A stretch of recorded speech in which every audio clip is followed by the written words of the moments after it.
First of all, Gareth, has it been frustrating, disruptive that you've had to delay things by a week?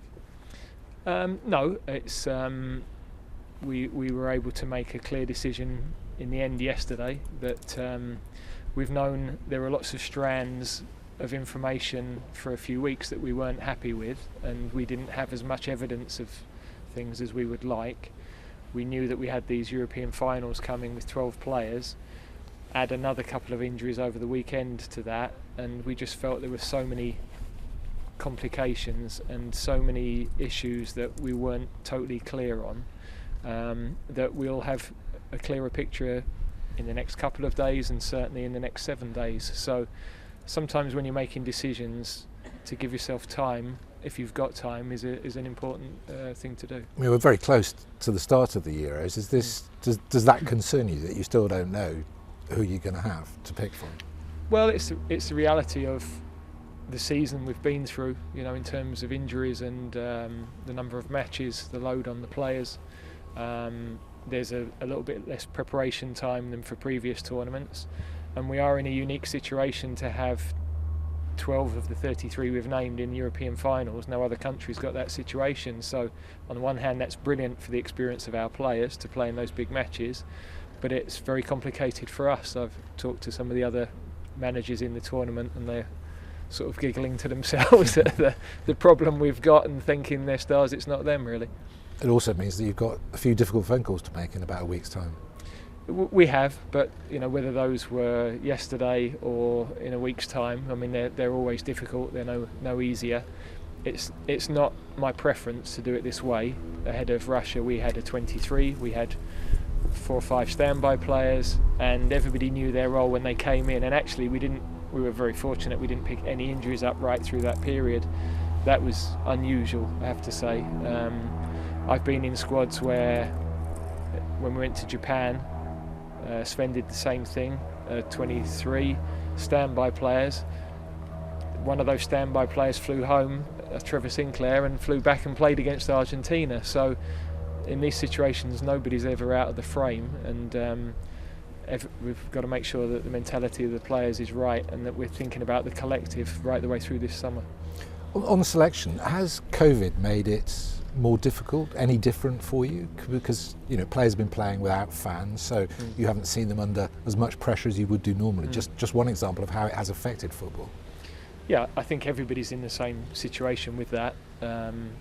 Without a doubt, we've seen already stadiums that are a quarter full. The atmosphere makes a difference to the intensity of the games and the decision making of the players. So that is an aspect where some guys have made their England debuts and never played in front of a crowd, which has been heartbreaking actually to see them make those big match debuts and not be able to play in front of their family and not be able to play in front of a crowd.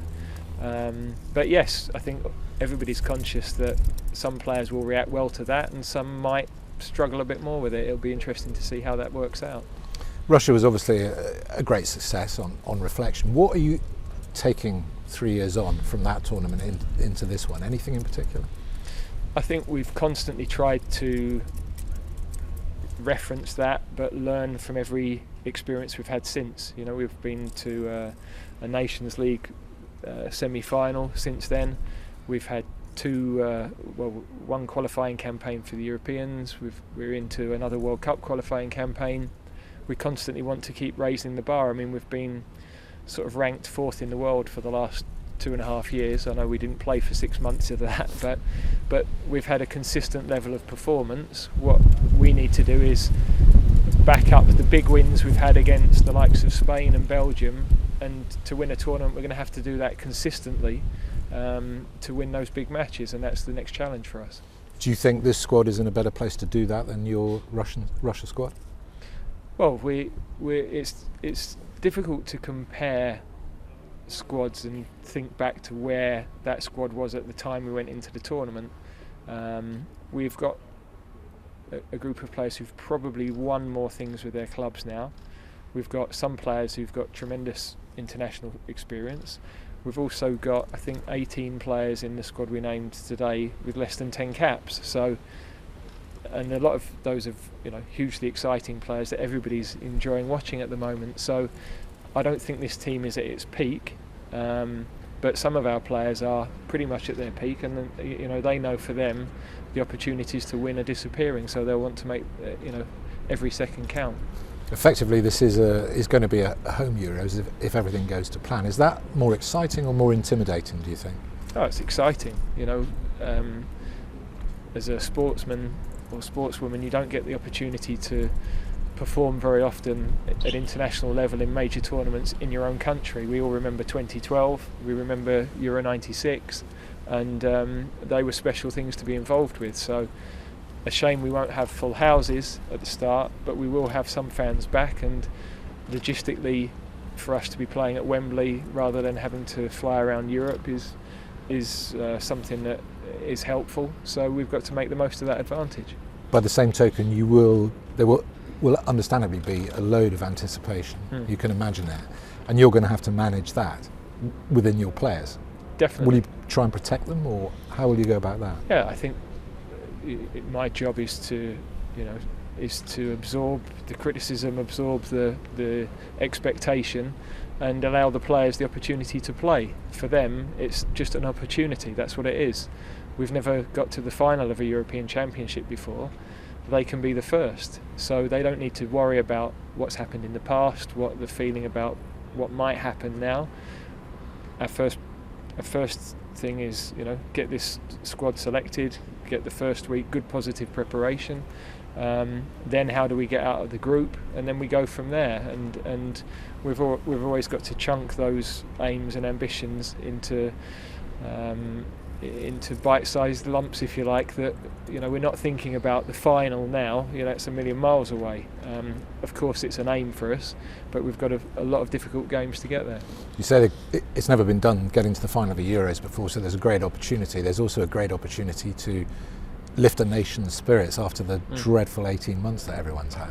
Yeah, I think we're very conscious of that. We know what our country has lived through. We know how fabulous it's been to see supporters back in stadiums for the last couple of league matches, and what a lift that's given to the games.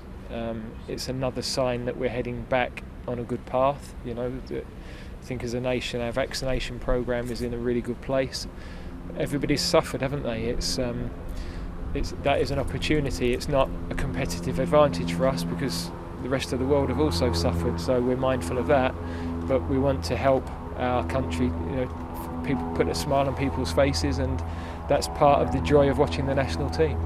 And mixed in the group stages, a match that everyone will be looking forward to, where the expectation from north and south is going to be huge, is the Scotland match, and that's going to take some managing. Yes, always. Again, brilliant games to be involved with, but to talk and focus on that would be to take our eye off what a difficult game Croatia will be and what a difficult game the Czech Republic will be. We've lost to both of those teams over the last 3 years in different matches. We've also beaten them both, but we know how tough those games have been, and we've beaten Scotland, and we ended up drawing with them at Hampden. That will be an exceptionally difficult game, so we're totally respectful of those teams. We have belief in ourselves, but we've got to make sure we get our preparation right to be able to win those games. And will the players during the camp be cocooned and all kept together, or are you going to allow them to mix with their families as a way of reducing any pressure? Yeah, that's a little bit more difficult. That's part of the reason why we always give them a bit of time with their families before the tournament. Once we're into the tournament itself, UEFA have basically said we've got to stay within a bubble, so we've got to make that atmosphere as relaxed as we can. I've talked to a lot of coaches from other sports who've had to be in those bubbles in the last few months and what they've learned from those experiences, so we've got a couple of changes of venue which I think helps us. That will re-energise the group, and the way the lads get on I think will be really helpful, but we are asking them to give a lot of themselves for that time away from the family, and we've got to recognise some players will find that easier than others. Your captain has said in the last week or so that he's at a crossroads with his club career. Obviously now he's said that, he's going to receive an awful lot of attention. People will want to sign him. Are you concerned in any way that is going to be a distraction? I don't think so. I think he is totally focused on trying to become a European champion with us. He's pretty much said his piece on the club situation, so that's out there now. There's not a lot that anybody can add to that, and so I think a lot of our players will be in the middle of transfer stories across the summer. There's no question. That's fairly typical, but I think those deals end up being done at the end of tournaments, really. So of course I'm not naive. There'll be phone calls going on with all of our players, with their agents, and various discussions, but it won't impact on what we're doing here. And just finally, Gareth, we're speaking on the anniversary of George Floyd's death, and I wondered what you, on reflection, thought of how football in particular and the players that you manage for England have responded to that, and how they publicly have campaigned, really, as a result of his death. They must have sort of impressed you along the way. Yeah, I think we've lived through some experiences as a team in Montenegro and in Bulgaria especially, where we were forced to have quite deep conversations that I think were really powerful, of where we stand as a group, what we believe in, how we want to support each other.